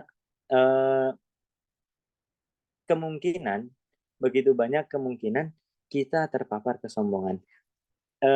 Coba deh, kalau misalnya teman-teman kuliah dan dapat IPK semester 2,2 misalkan. Kalau dapat IPK semester 2,2 dan teman-teman yang lain dapat 3,8, 3,9, 4, 3,7, itu kan gampang ya. Gampang buat kita yang dapat 2,2 ini buat nggak memandang diri lebih baik daripada orang lain. Itu kebangetan banget sih kalau IPK-nya 2,2 tapi bisa menganggap dirinya lebih baik dari orang lain. Tapi kan itu hal yang gampang ya kalau nilainya 2,2. Tapi kalau keadaannya sebaliknya, IPK kita 4 sempurna, habis itu dosen-dosen juga seneng kalau kita menanggapi di dalam kelas, dosen-dosen juga menganggap kita sebagai golden boys, apa sih? Sebagai asdos misalkan atau apalah itu bahasanya. Kalau dengan keadaannya sedemikian itu susahnya Masya Allah. Susahnya minta ampun untuk nggak memandang diri itu lebih baik daripada orang lain. Kalau kadar memandang dirinya yang kata Rasul yang Rasul sebutkan itu sebesar biji sawi, itu kan kecil banget ya. Dan sekecil itu kita bisa terancam dengan la yadkhulul jannah. Maka sombong ini bukan hal yang sepele. Kesombongan ini bukan hal yang sepele. Gitu teman-teman. Apalagi kalau misalkan kita gampang menuntut ilmu, terus punya harta yang lebih, terus teman-teman yang lain pakai Android, kita pakai iPhone, terus dan lain-lain sebagainya, itu betapa besar kemungkinan kita untuk terpapar yara nafsahu khairan min ghairihi, memandang diri lebih baik daripada orang lain. Bukan hanya di hal-hal yang sifatnya duniawi, juga dalam hal-hal yang sifatnya ukhrawi. Kita gampang ibadah, puasa Senin Kemis nggak pernah putus, duha nggak pernah putus, 12 rakaat tiap hari. Habis itu siangnya puasa, malamnya tahajud full, baca Quran 3 juz per hari, ada setoran hafalan. Dengan kemudahan-kemudahan itu, dengan kelebihan-kelebihan itu, nggak mudah untuk kita terhindar dari yara nafsahu khairan min ghairihi, melihat diri lebih baik daripada orang lain. Maka di sini kita garis bawahi bahwa wa nabluukum bisyarri wal khairi fitnah. Kata Allah, dan aku akan menguji kalian dengan kejelekan, dengan musibah, dan dengan kebaikan sebagai fitnah, sebagai ujian. Jadi bentuk ujian itu nggak selamanya dengan kesusahan-kesusahan, tapi juga dengan kebaikan-kebaikan. Dan ujian yang bentuknya kebaikan ini jauh lebih bahaya. Sebenarnya sama-sama bahaya sih, tapi banyak nggak disadari oleh manusia. Ujian-ujian yang bentuknya kebaikan. Oke. Next. Nah, selanjutnya adalah gejalanya itu teman-teman. Gejalanya tadi bahwa memandang diri lebih baik daripada orang lain. Itu gejala kecil dari kesombongan. Nah, penyebabnya apa? Apa yang menyebabkan seseorang bisa terkapar penyakit sombong ini? Yang pertama adalah manusia seringkali menganggap dirinya adalah pemeran utama. Seringkali menganggap dirinya adalah pemeran utama. Oh, aku bisa lulus ujian karena aku belajar. Oh, aku bisa menghafal karena hafalanku emang cepat. Oh, aku bisa sukses karena aku berusaha. Oh, aku bisa mudah bergaul karena aku belajar public speaking. Manusia sebagai tokoh utama. Manusia lagi. Mengesampingkan Tuhan. Mengesampingkan Allah sebagai pemberi keutamaan. Penyebab utamanya adalah manusia menganggap dirinya tokoh utama. Lalu penyebab yang kedua adalah manusia dan rasa kepemilikan yang ia miliki. Rasa kepemilikan yang ia miliki itu menjadi penyebab kesombongan. Oh, aku ini dapat harta yang sedemikian banyak karena usaha kerasku. Aku memiliki semua yang aku punyai sekarang. Manusia dan rasa kepemilikan. Ini beberapa penyebab dari penyebab-penyebab yang bisa menyebabkan seseorang terdampak kesombongan. Nah, selanjutnya kita akan masuk ke cara mencegah. Jadi, setelah kita tadi udah bahas penyakitnya, bahayanya, gejalanya, dan penyebabnya, di step terakhir ini kita akan sedikit mengulik beberapa tips and trick cara mencegah agar diri kita jauh dari sifat sombong. Yang pertama adalah, tadi masalahnya adalah manusia dan tokoh utama. Cara mencegah hal itu adalah dengan penghambaan secara totalitas. Menghamba kepada Allah secara totalitas. Menghamba totalitas itu gimana sih? Contoh, suatu hari kita ke supermarket misalkan, dan kita bawa tas yang mana di dalam supermarket itu nggak boleh bawa tas. Lalu di pintu masuk, di gerbang masuk, di samping pintu masuk itu ada penitipan barang. Ada penitipan barang. Nah, sebelum masuk ke supermarket, karena kita bawa tas, akhirnya kita mampir ke penitipan barang tersebut, kita taruh tas kita sebelum kita berbelanja. Nah, akhirnya kita belanjalah di supermarket. Ambil susu, ambil sosis, ambil mie instan, telur 1 kilo misalkan. Habis itu udah selesai belanja, kita bungkus, kita bayar, kita balik lagi ke tempat penitipan barang. Nggak lupa untuk ngambil tas yang kita titipin di awal. Nah, kira-kira waktu kita mau ngambil barang tersebut, itu si penjaganya kira-kira dia bisa nolak atau enggak? Mang, ambil ini dong, tas ini yang di nomor rak 72 misalkan. Diambilin lah tas kita yang ada di rak tersebut. Habis itu kira-kira mamangnya nolak atau enggak? Oh, enggak bisa, ini udah dititipin berarti ini punyaku. Kira-kira nolak atau enggak? Enggak mungkin. Jangankan menolak, jangankan untuk merasa memiliki, buat ngebuka resletingnya aja itu nggak berhak. Si penjaga penitipan barang itu nggak berhak buat buka resletingnya, apalagi sampai merasa memiliki. Kira-kira seperti itulah gambaran yang kita miliki di dunia sekarang ini, dengan seperti halnya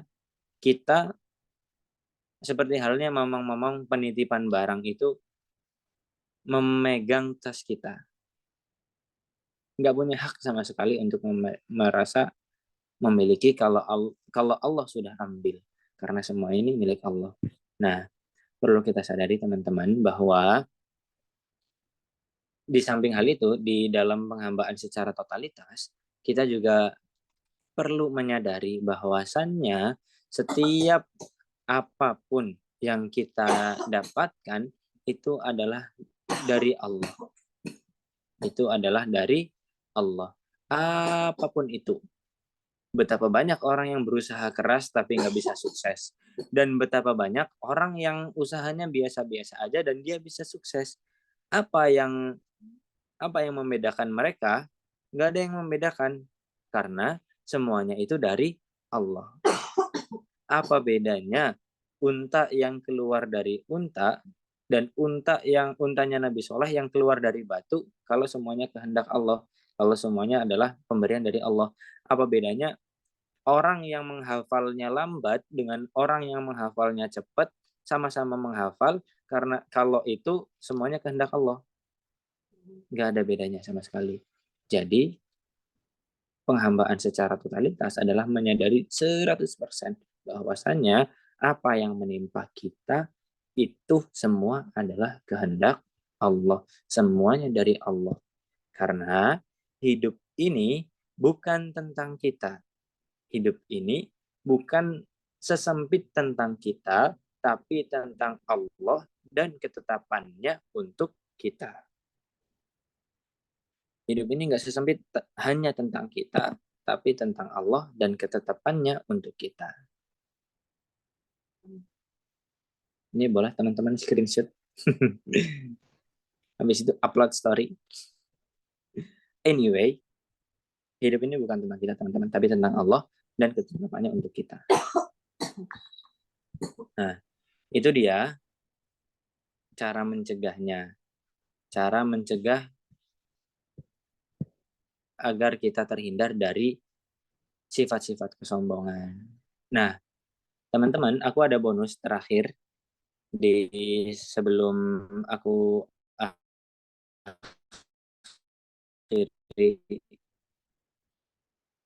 Aku ada bonus, teman. Ini adalah doa ketika kita mendapatkan pujian. Ini adalah doa ketika kita kesombongan kita divalidasi dengan pujian orang lain. Wah, ini bahaya nih. Kalau kita ngerasa diri kita lebih baik dan itu divalidasi oleh orang lain dengan pujian, itu bahayanya super duper duper duper bahaya banget. Nah, Rasulullah Shallallahu Alaihi Wasallam bersabda, Abu Bakar mengajarkan kita doa ketika kita mendapatkan pujian. Gimana doanya? Allahumma anta a'lamu minni binafsi. Ya Allah, sesungguhnya engkau lebih mengetahui keadaan diriku daripada diriku sendiri. Wa ana a'lamu binafsi minhum. Dan ya Allah, aku ini lebih mengetahui diriku sendiri daripada mereka, orang-orang yang memujiku.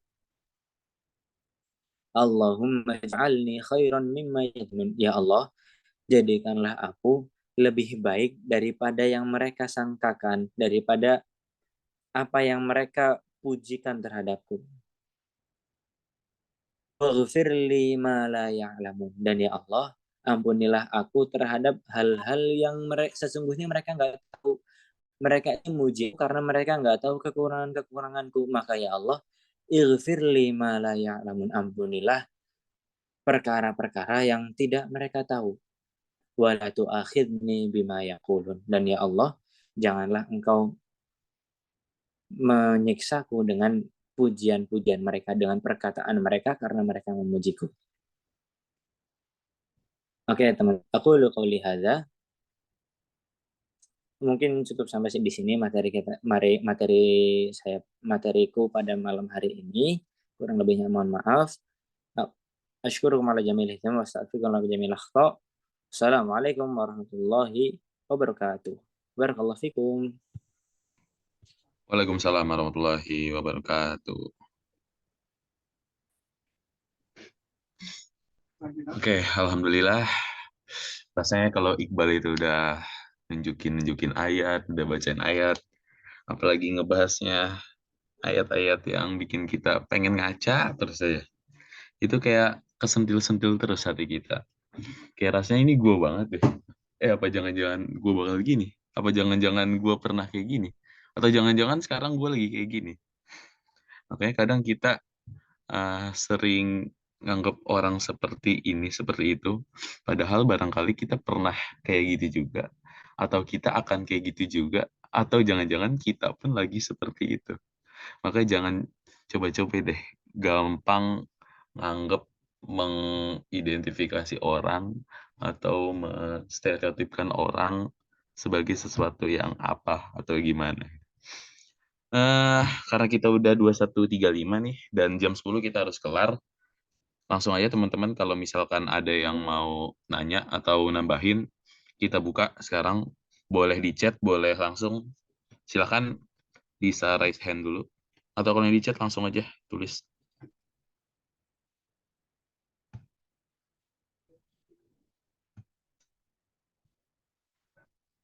Ini kalau minggu lalu banyak banget nih yang mau nambah-nambahin sampai kita kekurangan waktu.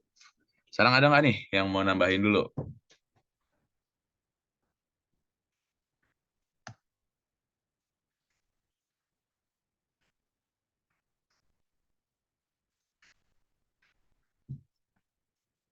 Wah, ini benar-benar harus ada yang pala ini kayaknya, Bal. Kalau nggak ada yang pala ini, kagak ada yang mulai duluan ini. Oh, nih ya, mau nanya. Lagi tulis dulu, Mbak Aza. Silakan, Mbak Aza.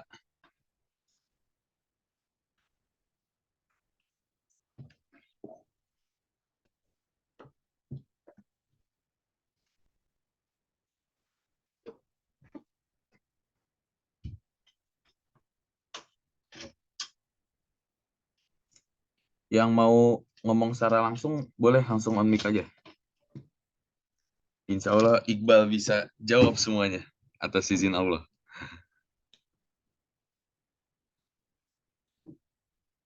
Nah itu cakep itu. Kak Faruk, Ruk, Gimana? itu cakep itu. Oh, apa tuh? Itu, insya Allah bisa semuanya atas izin Allah. Itu biar nggak sombong. Betul. Cakep itu, pas. Jadi Karena mungkin Iqbal, teman-teman cukup Iqbal dengan karena sombong itu datangnya di hati. Mungkin teman-teman ketika ngerasain sombong dikit, langsung aja ngomong kayak yang tadi Faruk bilang. Ini atas izin Allah, ini atas izin Allah. apalagi Iqbal ini sering kita kasih peluang-peluang kesombongan ya, Dar. Iya, emang harus gitu. Dia kan perlu kita uji hatinya biar nggak sombong. Kalau Imam sering kita kasih peluang kesabaran. Iya, emang beda-beda. Beda-beda. Memang Kalau cara gue kita kan, kasih pahala ke orang tuh beda-beda, Bal. iya, beda-beda. Pahalanya beda-beda. Ini ada imam nggak ya? Semoga nggak ada ya. Oke, ini ada pertanyaan pertama. Oh kan, langsung banyak yang di chat.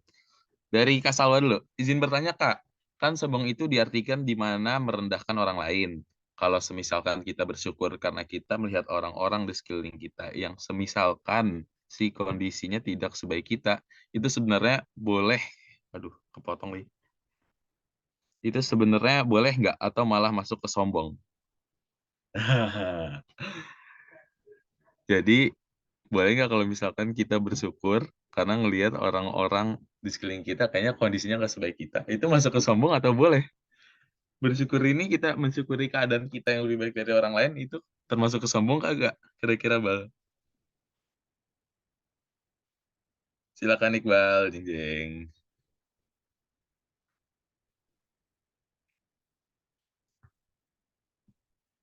Mika belum nyala, Bal. Aku belum ngomong, mikir dulu, Rup.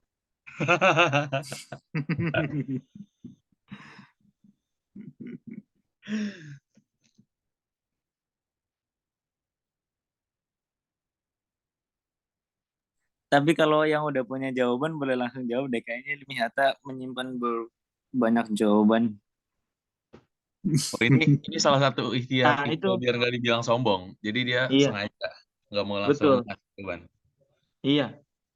Tapi kalau emang ada ilmi hatta kita ini mengarahkan langsung. Emang ada? Ada, tadi ada. Halo, Dipin aja, Assalamualaikum. dipin. Mana siapa hostnya? Halo, halo. Di Mesir lagi dingin-dingin mah. Oh iya, Ilmi Hatta nih nongol kalau Emang di di Mesir doang, di Bekasi juga dingin. Itu kan lagi musim dingin, coy. Di Lanjut, Bekasi lanjut. juga dingin. Sorry ya kalau sambil selimutan ya. Eh, ini ngeri. tidak sombong. Kita nggak boleh sombong. Tapi bukan berarti menjadi orang yang rendah diri. Bukan rendah hati ya. Bukan berarti jadi orang yang rendah diri. Rendah diri itu minderan. Kalau bahasa Jawanya itu cilik aten. Nah, menjadi orang rendah diri itu nggak boleh. Tapi bukan berarti sombong. Nah, itu. Jadi kemudian kalau kita pakai kacamata moderasi atau eh, berposisi atau eh, melakukan segala hal suatu proporsional, maka kita ada di tengah, gitu ya. Tadi pertanyaan yang mana nih?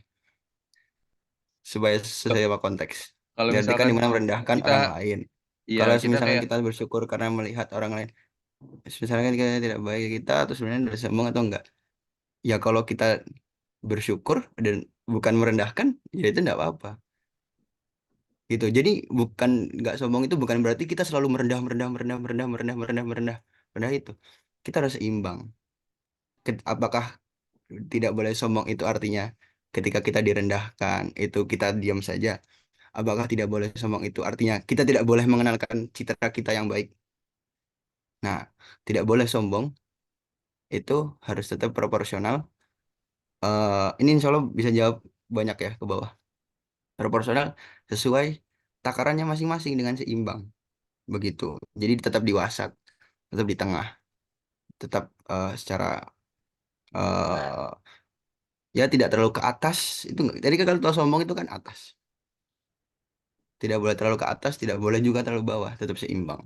Gitu. Kalau tadi konteksnya pembicaranya tidak boleh sombong, berarti ada posisi di mana kita terlalu ke atas, kita suruh turun. Gitu. Tapi bukan berarti turun turun turun turun turun turun turun terlalu merendah rendah diri. Jadi yang boleh itu eh, tidak boleh berbesar hati boleh, Ah, tapi tidak boleh tinggi hati.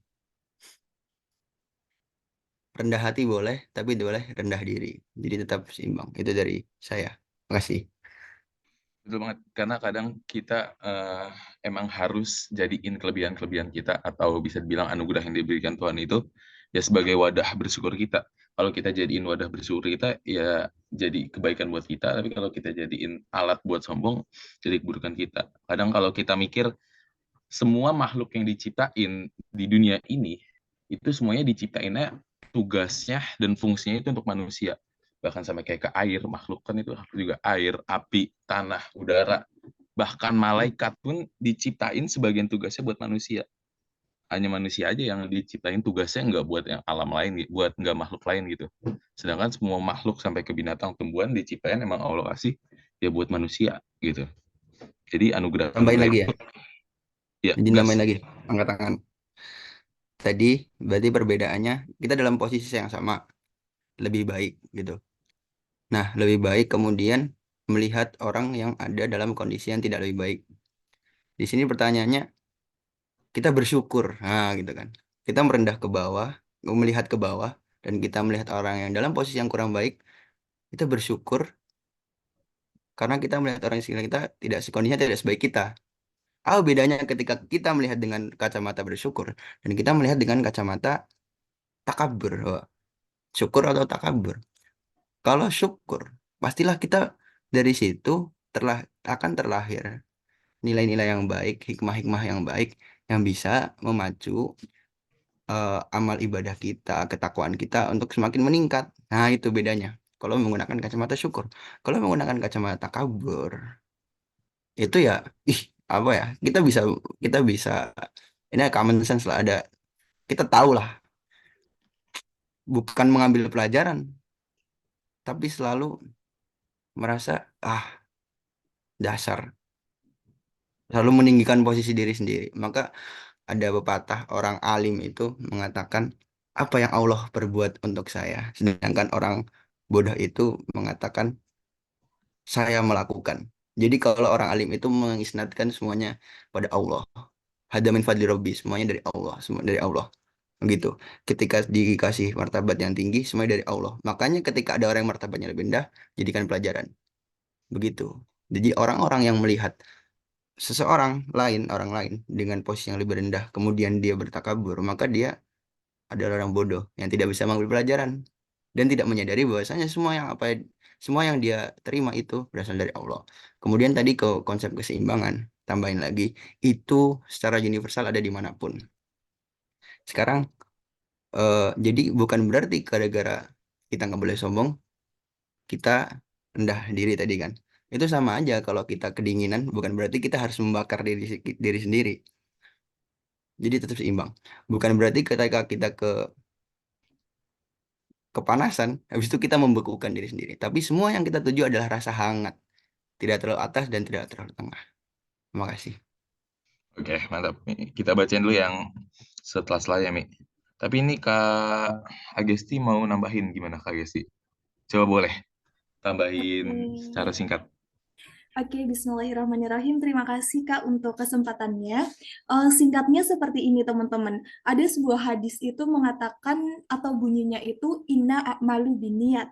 Semua yang dilakukan oleh diri kita itu tergantung niat dalam diri kita gitu. Kemudian kalau dari konteks pertanyaan adalah niatnya untuk bersyukur, yaitu oke-oke saja gitu. Kemudian satu lagi tambahannya bahwasannya Ustadz Riza Safid Basalamah itu pernah berkata, untuk urusan dunia memang kita itu wajib atau diharapkan atau disarankan itu melihat orang yang ada di bawahnya dalam urusan harta dan dunia. Untuk apa? Untuk kita bisa bersyukur, untuk kita bisa memiliki kepekaan hati menolongnya, dan untuk kita bisa menjadi orang yang bermanfaat untuk siapapun di sekitar kita gitu. Tapi kalau untuk urusan akhirat, baru kita itu bisa melihat siapapun di atas kita. Bahkan kita boleh merasa iri untuk orang-orang yang di atas kita dalam urusan akhirat. Mungkin gitu Kak tambahannya. Terima kasih. Oke, mantap. Innamal a'malu binniyah walikulli imrin ma nawa. Betul, semua segala sesuatu tergantung dari niat kita. Lanjut. Setelahnya nih, kayaknya pertanyaan selanjutnya ini udah terjawab ya, sama ya, mirip-mirip. Yang dari Kak Marwah, kayaknya aku nggak separah dia deh. Itu termasuk sombong nggak? Kayaknya itu masuk yang tadi Kak Ihya jelasin juga. Kita baca bawahnya nih, Kak, misal kita dipuji orang, tapi aslinya nggak sebaik itu kan. Tapi kita nggak memperpanjang apakah kata Masya Allah cukup untuk diucapkan atau harus gimana? Oke, ini poinnya di sini. Apakah kata Masya Allah ini cukup atau enggak ketika kita dipuji orang, tapi asli kita nggak sebaik itu? Gimana, Bal? Singkat, Bal. Apakah kata Masya Allah udah cukup? Kata Masya Allah itu kan secara harfiah itu artinya seperti yang Allah mau. Masya Allah. Wah ini nih namanya Masya Allah. Ini atas kehendak Allah. Kurang lebih seperti itu. Itu juga termasuk. Jadi yang dianjurkan untuk kita ucapkan ketika melihat keindahan, kebaikan itu ngucapinnya memang Masya Allah, karena dengan itu membantu kita untuk mengembalikan kepada Allah. Itu sih, Masya Allah. Ini dari Allah. Kurang lebih gitu. Mungkin Kak Ilmi Hatta mau menambahkan. Dan kalau apa namanya, anjurannya kalau dibilang Masya Allah gitu, jawabannya Jazakallah khair. Jazakallahu khairan. Atau Alhamdulillah. Alhamdulillah. Alhamdulillah. Itu kan benar-benar bahwa segala puji itu milik Allah. Atau kalau Ibnu Taimiyah itu ketika dipuji ngomongnya Iyyaka na'budu wa iyyaka nasta'in. Iyyaka na'budu wa iyyaka nasta'in. Itu ini dari yang disebut. Ini dari Imam nih kemarin. itu diomelin ntar. Ambil materi Imam tuh yang diomelin ntar. Nah, itu materi Imam bulan depan, teman-teman. Spill aja. Itu materi Imam bulan depan. Jadi Imam itu bulan depan bakal ngomong. Udah disebut Ibnu Taimiyahnya juga lagi. Aduh. Atau la haula wala quwwata illa billah. Tidak ada daya kekuatan atau daya upaya atau kekuatan kecuali dari Allah. Atau hasbunallah wa ni'mal wakil. Cukuplah bagi kita Allah sebagai penolong dan sebagai wakil, sebagai apa namanya? Wakil itu sebagai pendamping ya. Pokoknya gitulah. Nah, itu kalimat-kalimat yang membantu kita untuk mengembalikan kepada Allah. Oke, jadi banyak cara pengoptimalan lewat lisan ya. Kalau misalkan kita emang dipuji, tapi rasanya kita nggak sebaik itu gitu. Bisa Masya Allah tadi, bisa yang dari Ibnu Taimiyah nih yang bakal Imam sampaikan, tapi nggak jadi deh kayaknya kalau disampaikan. Ucap iya karena Abu iya karena Sa'in. Malah ngambil dari ayat Al-Fatihah. Tapi Ibnu Taimiyah dulu kayak gitu. Karena ada penjelasannya nanti Imam jelasin tuh. Keseimbangan iya karena Abu iya karena Sa'in. Oke, ini selanjutnya ada. Jadi antara iya karena wudu. Udah, jangan. Jangan Ini kasihan Imam, protes. ntar materinya kita kesampaian duluan, bingung deh. Ini banyak banget ternyata malam ini yang nanya. Jadi kayaknya ini kasus-kasus di kehidupan sehari-hari kita nih dipertanyakan apakah ini bagian dari sombong apa enggak. Jadi kadang kayak gini sombong nggak ya? Kayak gini sombong nggak ya? Ngeri juga kadang irisan-irisannya ada yang termasuk sombong apa enggak kan. Ini selanjutnya ada juga yang kasusnya seperti ini. Hmm, kalau di tempat baru diremehkan sama rekan kerja. Nih baru lulus biasanya nih masuk kerja. Padahal kita sebenarnya lebih bisa dari dia. Itu masuk kategori sombong apa enggak, Kak? Kayak kita lebih jago nih, lebih bisa ngertiin sesuatu dari dia. Tapi karena kita sebagai orang baru di tempat kerja, sama rekan kerja kita diremehkan. Nah, itu masuk kategori sombong nggak? Sombong nggak, Bal? Gimana? Aku belum paham soalnya. Jadi kalau misalkan kita di tempat baru, kemudian diremehkan sama rekan kerja, padahal sebenarnya kita bisa lebih baik. Dan aslinya emang kita lebih baik daripada dia. Lebih bisa daripada dia, itu masuk kategori sombong apa enggak?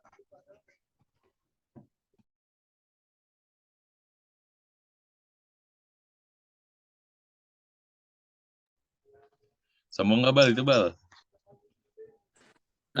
Kak Isya kayaknya udah open mic.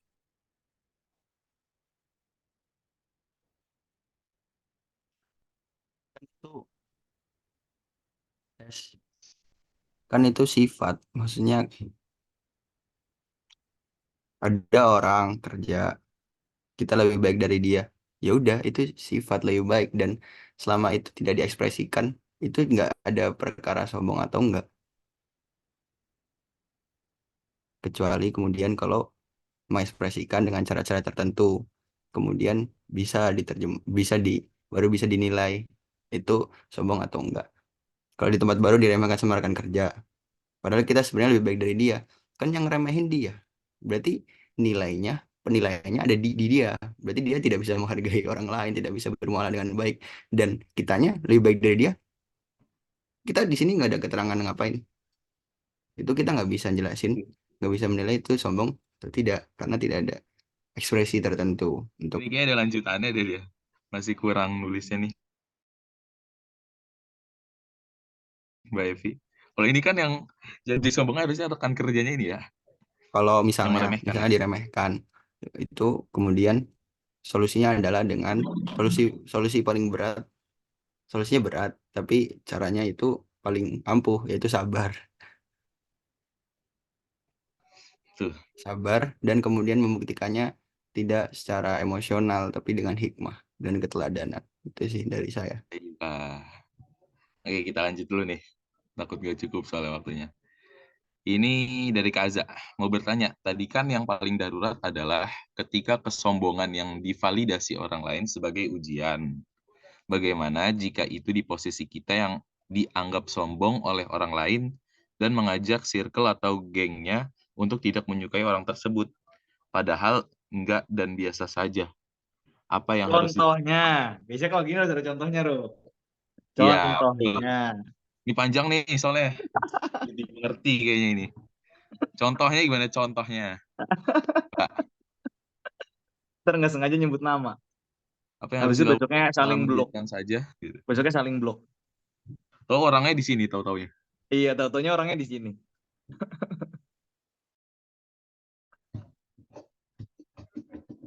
Gimana Mbak Aja? Contohnya gimana nih maksudnya?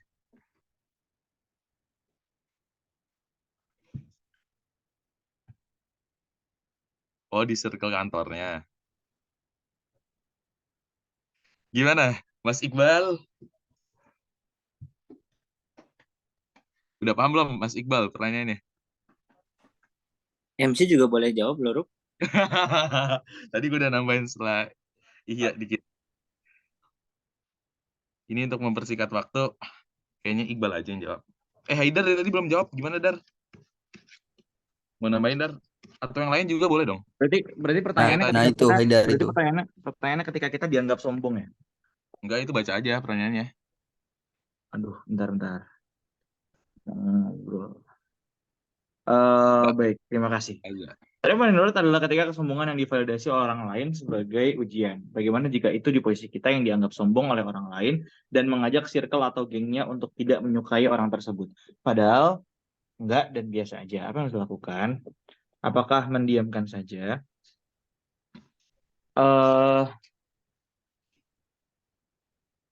Ini berarti kayak ini ya, kayak keburukan yang terstruktur gitu ya. Jadi kayak ada orang ngajakin lu buat memusuhi dia karena dia dianggap sombong. Begitu kan ya berarti ya? Ada orang lain kan, bukan kita kan yang dijauhin. Itu bagaimana jika itu di posisi kita? Oh, Kitanya berarti dianggap kita yang sombong. dijauhin. Kita ini dianggap sombong oleh orang lain. Oh, iya. Mungkin yang pertama kita yang dijauhin. Oke, mungkin kalau menurut aku ya yang pertama adalah kita jangan seuzon dulu dijauhin. Bisa jadi bukan kita yang dijauhin. Ya udah itu normal things buat mereka. Itu yang pertama. Kadang kan kita kayak terlalu susun orang tuh jahat sama kita padahal tuh biasa aja gitu kan. Terus akhirnya kita kebawa-bawa berat dengan hal tersebut gitu. Karena to be honest, aku juga pernah 2 tahun yang lalu, 2 sampai 3 tahunan yang lalu itu agak dikucilkan oleh satu kelompok gitu ya. Ternyata langsung senyum. Nah terus tapi aku nggak seuzon bahwa mereka menjauhi aku gitu. Jadi ya let it flow dengan kondisi tersebut. Itu yang pertama. Tapi kalau emang dia udah depan muka kamu ngomong, lu sih sombong, makanya lu gue jauhin. Nah, itu berarti harus introspeksi diri tuh. Kalau dia udah terang-terangan ngomong depan muka lu kalau lu sih sombong, makanya lu gue jauhin. Atau nih, makanya gue ngajak temen gue buat jauhin lu. Nah, itu mungkin perlu perlu agak introspeksi diri sedikit. Karena pada dasarnya gini, orang lain itu mungkin ada anggapan atau statement kita nggak usah pedulikan kata-kata orang lain gitu ya, tetap berjalan pada diri kita sendiri. That's true, tapi nggak completely true bisa kita terima karena banyak hal-hal dari diri kita yang bisa jadi kita nggak ngelihat loh dan orang lain itu ngelihat gitu. Makanya dalam satu teori komunikasi namanya Johari Window itu ada namanya blind spot. Blind spot itu adalah sesuatu yang kita nggak tahu tapi orang lain tahu gitu. Nah, kalau kita memperkecil blind spot, maka ketika kita ingin jadi sosok atau pribadi yang lebih baik, maka tugas kita adalah memperkecil blind spot gitu. Karena semakin kecil blind spot yang kita punya, maka semakin kita mengenal diri kita gitu. Jadi kalau misalkan ternyata kita dibilang sama teman kita, lu sih sombong, makanya lu gue jauhin. Nah, itu berarti kitanya yang harus introspeksi diri. Ya, emang kenapa ya kita salah ya? Salahnya di mana ya? Kayak gitu. Nah, mungkin tahapan action selanjutnya ya selayaknya seorang muslim dengan kawannya yang lainnya justru bersyukur ketika kita diingetin supaya nggak sombong gitu. Itu aja sih. Tapi kalau emang lu sampai sakit hati, mungkin action selanjutnya ya memaafkan dia. Itu ya guys. Thank you. Lanjut ya. Gimana? Udah cukup terjawab belum? Baza. Udah aman. Udah aman. Dari Kak Fatih Salma nih. Kalau sombong untuk boleh nggak sih? Boleh kali ya dia nanya Boleh. dia tapi udah ada jawabannya. Kata gue boleh loh. Itu beda istilah. Bukan sombong ya, itu mah membesarkan hati. Berbesar kan ya, hati, gitu. Membesarkan berbangga. hati. Iya. Kata gue itu boleh loh. Tapi itu udah dijawab juga Pak. Udah dijawab juga, boleh kan ya katanya gitu. Iya. Kayak masa gitu doang. Oh, gua dia nggak nyari bisa. validasi. Gitu. Dia nyari validasi gitu kan. Boleh. Emang sekarang validasi seeker kita semua tuh. Gak tahu belum ketemu. Anda berada di circle yang tepat. Di sini kita boleh memvalidasi diri kita sendiri. Udah nih ya, udah ya. Boleh. Ya? Membesarkan hati itu boleh. Validator.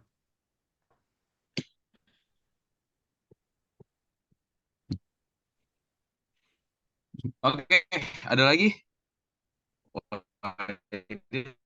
Terakhir. di kolom chat. Ini siapa sih ngepin segala nih? Ada lagi. Kalau nggak kita tutup nih, soalnya udah jam 10, tinggal pengumuman. Ada berapa pengumuman soalnya, Dar? Ya, oke. Langsung aja pengumuman. Ntar dulu.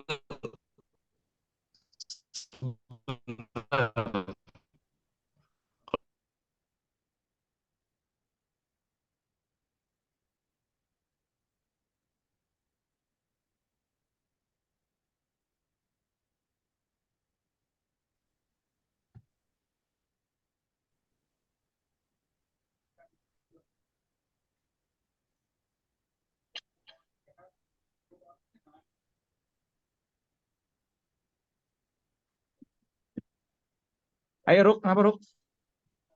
Internet gua, ntar lu putus-putus. Udah belum? Masuk lagi nggak? Udah aman. Oke, kita foto dulu ya, karena ini Oke. masih 49 orang. Siapa ya yang mau foto? Saya.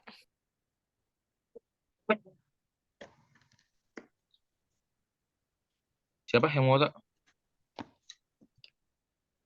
Novi boleh.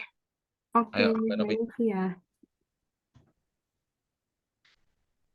Mbak Novi boleh. Mbak Novi apa kamu, Ti? Boleh aku. Mau siapa? Oke, Mbak Novi aja nggak apa-apa. Mbak Novi. Oke. Hitungin, Mbak. Tunggu dong, tunggu. Oh iya, belum semua. Ya udah siap-siap pada on cam dulu.